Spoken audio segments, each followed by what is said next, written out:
क्रांती सम्राट, आपल्या हक्काचे व्यासपीठ.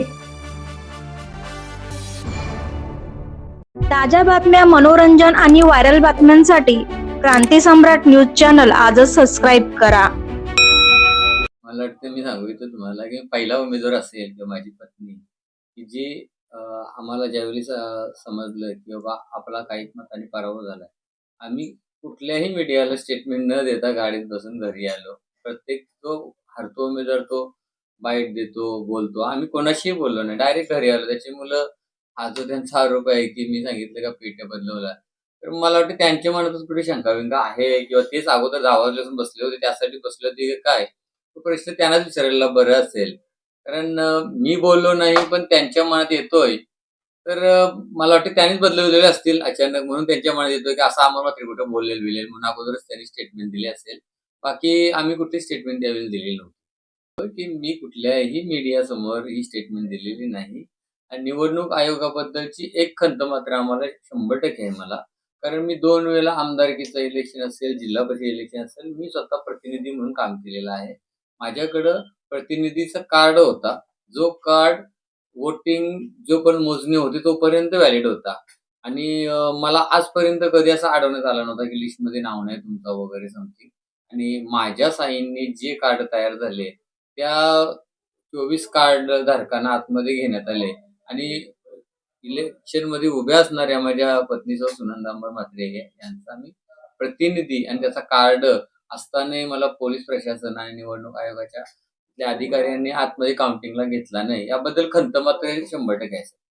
आणि पराभव म्हणजे तुम्ही बोलाल ना, तर माझा पराभव काही निकिता निलेश खारकर या मॅडमनी निलेश खारकरवर केलेलाच नाही. कारण विषय असा आहे, की ज्यावेळेला त्यांचा पराभव समोर दिसत होता, त्यावेळेला ते स्वतः लहान मुलासारखे रडगाणी गावात शेटकडे गेले असते 100%. आणि त्याच्यामुळे शेठ जयंत म्हात्रे साहेब, आमदार साहेब पूर्ण त्यांच्या टीम वर्किंगला लागल्या. आणि मी आजपर्यंत प्रशांतदाच्या इलेक्शनला, प्रीतमदाच्या इलेक्शनला या दोन्ही मोठ्या नेत्यांना काही बघितलं नव्हतं. ते स्वतः ज्यावेळी फिरायला लागले, मीटिंग घ्यायला लागले, मॅरेथॉन मीटिंग घ्यायला लागले रात्री, दिवसभर अशा.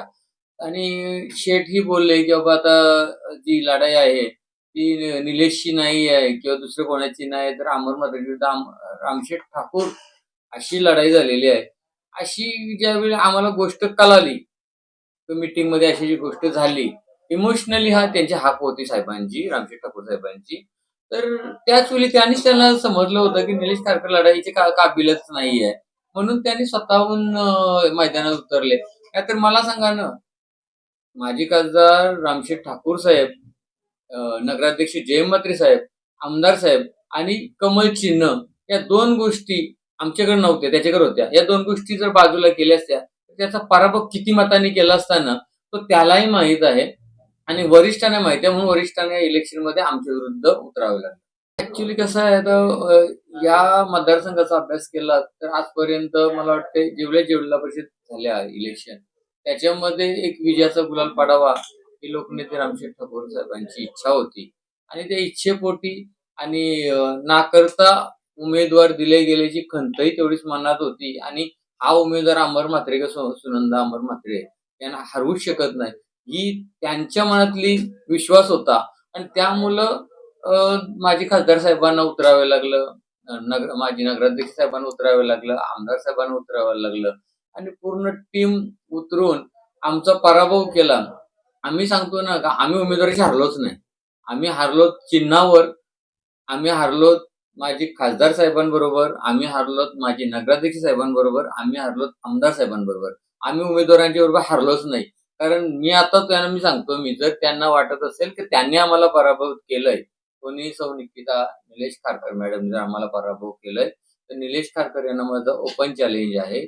येणाऱ्या काळातील इलेक्शनमध्ये चिन्ह न घेता त्याने आमच्यासमोर लढावं आणि मग किती पैशांचा महापूर आणा, मग आम्ही आमच्या कामाच्या जोरावर विजय संपादन करूच करू याचा विश्वास तर आहेच. पण त्याचबरोबर आम्हाला बऱ्याच वेळेला याच्यामध्ये काय झालं साहेब, की 27 तारखेला आम्हाला चिन्ह आलं संध्याकाळी, 28 तारखेला रात्री आमचं पॅम्पलेट आलं. 29 तारखेपासून एक 6 दिवस, कंप्लीट 6 दिवस फक्त आमच्याकडे होतं चिन्ह पोहोचवणं.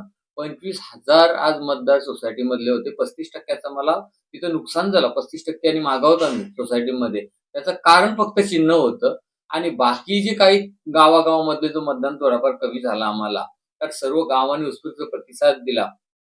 तो निव्वळ आणि निव्वळ माजी खासदार रामशेठ ठाकूर साहेबांच्या दबावापोटी, माजी नगराध्यक्ष जे म्हात्रे साहेबांच्या दबावापोटी आणि आमदार साहेबांच्या दबावापोटी या गोष्टींमुळेच आमचा पराभव झालेला आहे. निलेश खारकरशी आम्ही हरलेलोच नाही. मी ज्यावेळी विभागीय अध्यक्ष म्हणून काम केलं, त्यावेळेला जे भारतीय जनता पार्टीचे नेते आहेत, ते ऑफिसला येऊन ऑफिस टू ऑफिस व्हिजिट द्यायचे. आजपर्यंत कधी ग्राउंड लेव्हलला उतरावायची त्यांना मी कधी पाले आणून दिली नाही. कारण मी माझा स्वतःचा जो दायरा होता काम करण्याचा, तो सर्व लोकांना माहीत होता आणि ते विश्वासावर लोक मतं टाकत होती. आणि आजही त्यांना विश्वास होता, की अमर म्हात्रे जर निवडून आला त्यांची पत्नी, तर लोकांची कामं करेल. तो कधी पक्षपात करत नाही.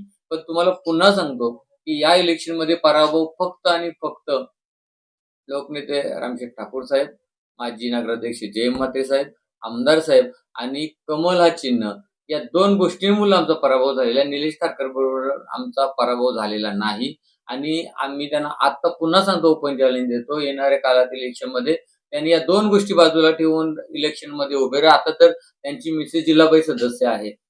त्यांच्याबरोबर पंचायत समितीचा पूर्ण पॅनल आहे. तरी मी त्यांना ओपन चॅलेंज देतो. येणाऱ्या इलेक्शनमध्ये आम्ही त्यांच्या पुढे राहू आणि एवढेच सांगतो, की आम्ही पराभूत झाल्यानंतर बरेच वेळेला असं होतं, की उमेदवार किंवा त्यांच्या घरातले लोक 10-10 दिवस, 20-20 दिवस बाहेर निघत नाही टेन्शनमध्ये. पण मी दुसऱ्या दिवशी साहेब सिडकोच्या अधिकाऱ्यांबरोबर बातचीत केली पेट्रोल पंप संदर्भात. तिसऱ्या दिवशी, चौथ्या दिवशी काल पण सिडकोच्या अधिकाऱ्यांबरोबर सिडकोच्या अधिकाऱ्यांनी व्हिजिट केल्या. रायगड जिल्हा परिषद शाळा बामणडोंगरीची व्हिजिट केली. रायगड जिल्हा परिषद शाळा मोराची व्हिजिट केली. मोरामध्ये काही पेपरवर्क कमी आहेत.